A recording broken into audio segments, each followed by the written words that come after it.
दिल्ली की हवा साफ रहने लगी है। हम सब दिल्ली वालों ने मिलके 2 करोड़ दिल्ली वासियों ने मिलके पिछले 5-6 साल के अंदर कई ऐसे कदम उठाए हैं जिसकी वजह से पूरा साल दिल्ली की हवा अब काफ़ी साफ रहती है। लेकिन अब अक्टूबर नवंबर आने वाला है। 10 अक्टूबर के आसपास से दिल्ली की हवा फिर से ख़राब होने लगेगी। 10 अक्टूबर से नवंबर के अंत तक लगभग दिल्ली की हवा फिर ख़राब हो जाती है और उसका बड़ा कारण है कि आसपास के कई राज्यों से पराली का धुआं, जो पराली जलाई जाती है उसका धुआं जो आता है, उसकी वजह से हवा दूषित होती है। अभी तक हम कहते थे कि सारी सरकारें एक दूसरे के ऊपर आरोप लगाती थी। राज्य सरकारें कहती थी केंद्र सरकार कुछ पैसा नहीं दे रही है, केंद्र सरकार कहती थी राज्य सरकार काम नहीं कर रही है। लेकिन एक दूसरे के ऊपर छीटाकशी करने से तो काम नहीं चलता ना, हमें समाधान निकालना है और दिल्ली सरकार समाधान निकालने पे विश्वास रखती है। पिछली साल दिल्ली सरकार ने समाधान निकाला। पूसा इंस्टीट्यूट ने एक बायो डिकम्पोजर बनाया है। ये बायो डिकम्पोजर क्या कहता है? पहले तो हम ये समझ लें कि पराली की समस्या क्या है। धान की फसल लगभग अक्टूबर के महीने में किसान काटता है। जो जब धान की फसल कटती है तो धान की फसल कटने के बाद इतना इतना तना उसका नीचे रह जाता है, उसको डंठल कह लीजिए, तना कह लीजिए, उतना रह जाता है, इतना इतना तना नीचे ज़मीन पे रह जाता है। इसको पराली कहते हैं। इसके बाद किसान को थोड़ा ही समय मिलता है, 20-25 दिन का समय मिलता है। उसके बाद उसे गेहूं की बुआई करनी होती है, तो समय बहुत कम होता है। इस समय के बीच में किसान को इस तने को, इस डंठल से मुक्ति पानी होती है। तो किसान क्या करता है? तीली जला के आग लगा देता है और ये सारी जल जाती है, पराली सारी जल जाती है, खेत साफ हो जाता है और किसान दोबारा गेहूं की बुआई कर लेता है।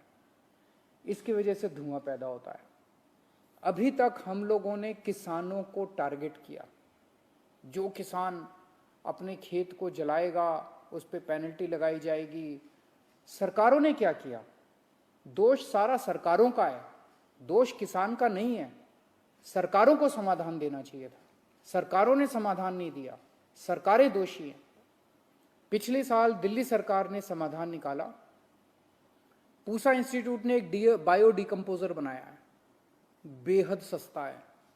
उस बायो डिकम्पोजर को हमने दिल्ली में टेस्ट किया। दिल्ली में 39 गांवों में 39 विलेजेस, 39 गांव में हमने 1935 एकड़ जमीन के ऊपर इस बायो डिकम्पोजर का छिड़काव किया। इस बायो डिकम्पोजर का छिड़काव करने से जो डंठल है ये गल जाता है और गलने के बाद जमीन तैयार हो जाती है दोबारा बुआई करने के लिए। इस डंठल को काटना नहीं पड़ता, इस डंठल को जलाना नहीं पड़ता। इसके शानदार नतीजे आए। तो दिल्ली सरकार के डेवलपमेंट डिपार्टमेंट ने उन सभी किसानों से बात की जिन्होंने इसको इस्तेमाल किया था। सब बेहद खुश थे। फिर हम लोगों ने, दिल्ली सरकार ने एक एयर क्वालिटी कमीशन बनाया है केंद्र सरकार ने, प्रदूषण से मुक्ति पाने के लिए। तो हमने एयर क्वालिटी कमीशन में एप्लीकेशन फाइल की। हमने कहा भाई दिल्ली ने अब समाधान दे दिया है। जैसे हमने दिल्ली सरकार में अपने सारे किसानों को मुफ्त हम लोगों ने बायो डिकम्पोजर का छिड़काव उनके खेतों पे कराया, ऐसे ही आस पड़ोस के सारे राज्य सरकारों को निर्देश दिए जाएं कि वो भी अपने अपने किसानों के खेतों में मुफ्त बायो डिकम्पोजर का छिड़काव करें। तो एयर क्वालिटी कमीशन ने कहा भाई आप कह रहे हो बड़ा अच्छा है, इसका थर्ड पार्टी ऑडिट होना चाहिए, कोई इंडिपेंडेंट एजेंसी से ऑडिट कराओ।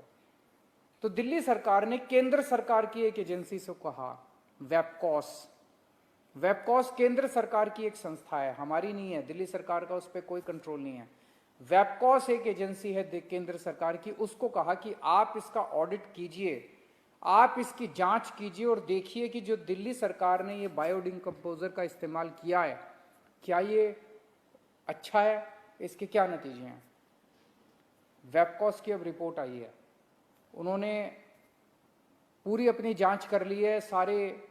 उन्होंने जांच लगभग 4 जिलों के 15 गांवों में जाके उन्होंने 79 किसानों से बात की और 79 किसानों से बात करने के बाद उन्होंने साफ साफ अपनी रिपोर्ट में लिखा है, केंद्र सरकार की एजेंसी ने लिखा है कि बायोडिकम्पोजर का इस्तेमाल करने से दिल्ली के किसान बेहद खुश हैं।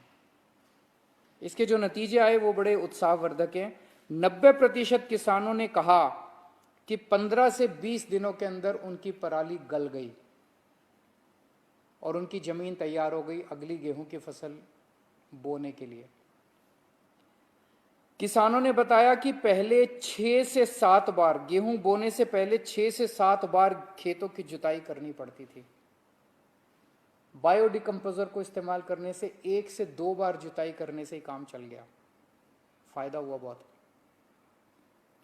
खेतों में जो ऑर्गेनिक कार्बन था उसकी मात्रा पहले से 40% तक ज्यादा मात्रा बढ़ गई। ऑर्गेनिक कार्बन भी बढ़ गया बायोडिकम्पोजर को इस्तेमाल करने से। बायोडिकम्पोजर को इस्तेमाल करने से वो पराली जो है वो एक तरह से खाद के रूप में कन्वर्ट हो गई और तो 40% तक वृद्धि हुई कार्बन के कंटेंट में। नाइट्रोजन की मात्रा 24% तक बढ़ गई जमीन उसमें मिट्टी में। बैक्टीरिया जो है 7 गुना बैक्टीरिया बढ़ गया। जो मिट्टी थी, मिट्टी के अंदर जो उपजाऊ बैक्टीरिया होता है जो उसमें फसल उगाने में मदद करता है, उसके अंदर बैक्टीरिया 7 गुना बढ़ गया। और फंगस जो है जो कि फायदा पहुंचाती है फसलों को, वो 3 गुना बढ़ गई। मिट्टी की क्वालिटी जो है उसमें इतना सुधार हुआ कि गेहूं का अंकुरन 17 से 20% तक बढ़ गया।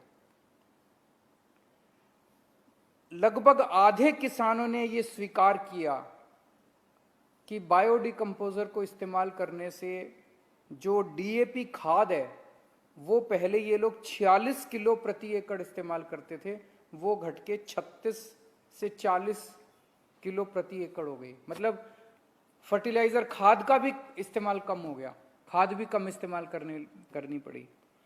और ओवरऑल गेहूं की प्रोडक्शन बायोडिकम्पोजर का इस्तेमाल करने से जब अगली गेहूं की फसल आई उसमें लगभग 8% की वृद्धि हुई है। तो जैसे दिल्ली के किसान खुश हैं, अब दिल्ली के लोग खुश हैं, ऐसे ही आस पड़ोस के राज्यों के किसान भी खुश हो सकते हैं अगर वहाँ की राज्य सरकारें भी बायोडिकम्पोजर का इस्तेमाल करना चालू करें। अगर केंद्र सरकार राज्य सरकारों को बाधित करे कि वो भी करें। केंद्र सरकार से भी हमारी अपील है कि आप राज्य सरकारों को कहिए कि अभी तक तो हम कुछ कर नहीं सकते थे, अब तो कर सकते हैं, अब तो समाधान आ गया, अब तो सोल्यूशन है हमारे पास, अब तो कर सकते हैं। तो राज्य सरकारों को कहा जाए कि अब पराली के लिए मदद कीजिए किसानों की, सारे किसानों के बायोडिकम्पोजर सारे किसानों के खेतों में कि राज्य सरकार फ्री में छिड़काव कराए। इतना सस्ता कोई भी राज्य सरकार करा सकती है, वो फ्री में छिड़काव कराए सारी राज्य सरकारें। और अब पराली को जलाने की जरूरत नहीं है, अब कम से कम हम लोगों को, सब लोगों को प्रदूषण से मुक्ति मिलनी चाहिए।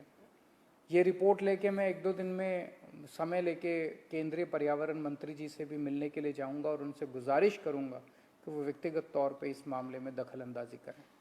नमस्कार।